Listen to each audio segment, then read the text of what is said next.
ముగ్గురు అప్పులండి ఎందుకు పరిగణాలు చేశాడు. భూమి ఆ ముక్కున్నదైనా నన్ను ఇంట్లో నుండి దాన్ని ఊరికే తీసుకుని అమ్ముకునేదాన్ని.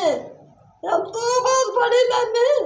అలాంటి నాకు ఏమి లేకుండా చేశాడు. ఇప్పుడు ఎవరికి ఏం చేస్తా తాగుతానన్నట్టు ఉన్నాను. నన్ను నాకు ఆస్తుంది లేదేమని.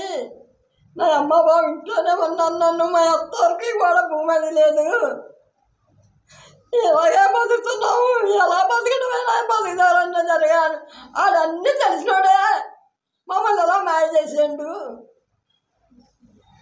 తెల్లనోడేం కాదు, అన్నీ తెలిసినోడే. పిన్నమ్మ అని పిలిచేవాడు. పిన్నమ్మ పిడకలెట్టాడు. ఏం చేస్తాం? నా వాళ్ళు అలాగుంది, నా బతుకు అలాగుంది. చెప్తున్నారు ఆ నష్టపోయిన వ్యక్తి దగ్గర ఏ ఎవిడెన్స్ ఉంది? ఒక పట్టా ఉందా? ఒక లైసెన్స్ ఉందా? ఒక ప్లాన్ అప్రూవల్ తీసుకున్నాడా? లేదు రిజిస్టర్డ్ డాక్యుమెంట్ ఉందా? ఎవరిదైనా సైట్ కొన్నాడా? ఏ అథెంటికేషన్తో ఇల్లు కట్టాడు అన్నదాన్ని ఈ రోజు వరకు పోలీస్ వారు కానీ, రెవెన్యూ వారు కానీ, పొలిటికల్ వారు కానీ ఒక్కడో ప్రశ్నించలేదు. ఎంత దౌర్భాగ్య పరిస్థితుల్లో మనం ఉన్నామంటే, పూర్వం విక్రమార్కుడు సినిమాలో బావోజీ అని చెప్పి ఒక విలన్ నడుచుకుంటాడు. ఆడికి ఏది నచ్చితే చేసుకుపోతాడు. కసింకోట ఊరు కూడా ఎట్లా ఎగ్జాక్ట్గా అట్లాగే ఉంది. దయించి ధర్మమైన ప్రభుత్వం వచ్చింది. ఇకపైనైనా పబ్లిక్ రియాక్ట్ అయ్యి తప్పును తప్పు రైట్ను రైటు అనే కల్చర్ని నేర్చుకుంటే అట్లీస్ట్ ఊరు బాగుపడుతుంది, నెక్స్ట్ తరాలు బాగుపడతాయి. ఇదే మా మనవి.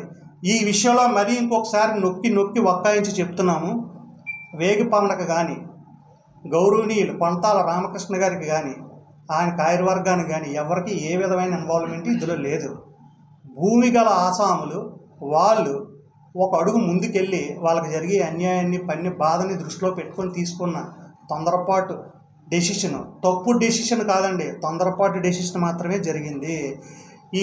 ఈయన పేరు పెంటకోట సత్యబాబు అండి, సత్యనారాయణ.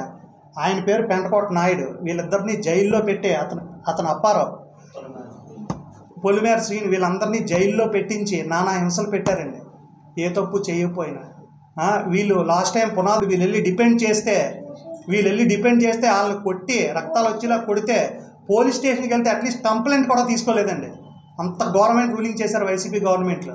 కానీ ఈ గవర్నమెంట్లో ఏ ఆధారం లేకుండా ఇల్లు కట్టి కంప్లీట్ ఇల్లీగల్ కన్స్ట్రక్షన్ని ప్రాపర్టీ ఓనర్స్ వెళ్ళే డిపెండ్ చేస్తే వాళ్ళ మీద ఈరోజు కేసులు పెట్టారండి. దట్ ఈస్ ద కూటమి గవర్నమెంట్. ఎనీ అథారిటీ ఎవరో కూడా ఒక క్రిమినల్ యాక్టివిటీ లాంటిది ఓన్గా చేయకూడదు, ఒక ప్రైవేట్ వ్యక్తులు వెళ్ళి చేయకూడదు అన్న ఒక ధర్మానికి కట్టుబడి ఈరోజు చర్య తీసుకున్నారండి. కూటమి గవర్నమెంట్లో ఇంత పక్కాగా లా అండ్ ఆర్డర్ నడుస్తుంది. కానీ వైసీపీ గవర్నమెంట్లో 0.1% కూడా law and order నడలేదు.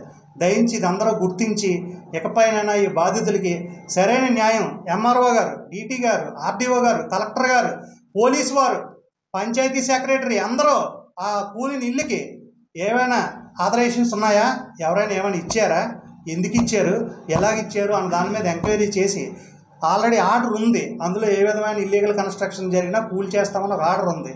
Already RT యాక్ట్లు ఇచ్చున్నారు. దాన్ని బేస్ చేసి యాజ్ ఎర్లీ యాజ్ పాసిబుల్ మొత్తం ఆ ఏరియాని క్లియర్ చేసి బాధిత కుటుంబాలకి న్యాయం చేయాలని మీడియా ద్వారా మేము తెలియజేస్తున్నాం. That's it. అక్కడ పాప ఉండేది, గేదెలు పెట్టుకుంటూ వాళ్ళని అన్ని పండించుకుంటూ వాళ్ళు అందులోనే ఉండేవాళ్ళు. మేము చెల్లిని పిల్లల్ని మా అత్త అమ్మకూడదు ఆ భూమి. మా పెళ్ళి అయిన కానీ అందులోనే పనిచేసి అందులోనే ఉండేవాళ్ళు. గేదెలు ఇప్పి తవ్వులేశాడు బుల్లిబాబు. మమ్మల్ని పాకిప్పి లాగేశాడు, మమ్మల్ని తవ్వులేశాడు. మీకు ఇక్కడ అలా ఏమి లేదు, మీకు ఇది ఇక్కడ ఏమి లేదనేసి తవ్వులేస్తే మేము ఏడ్చుకుంటే వచ్చేసి అక్కడ పాక చెట్ల కింద కట్టుకొని ఉన్నాము. అలా బుల్లిబాబు చేసిందే మాది. ఇప్పుడు తప్పు అంతానా? ఇప్పుడు మా భూమి తీసేసుకొని ఇప్పుడు మీకు భూమి లేదన్నా అక్కడికి ఫోన్ తీసినాడు కూడా వెళ్ళి అన్నాను. ఇది కోర్టులో ఉంది, మీరు అందులో నీ కట్టకండి అంతే, నీకు సంబంధం అనేసి కొట్టాడు.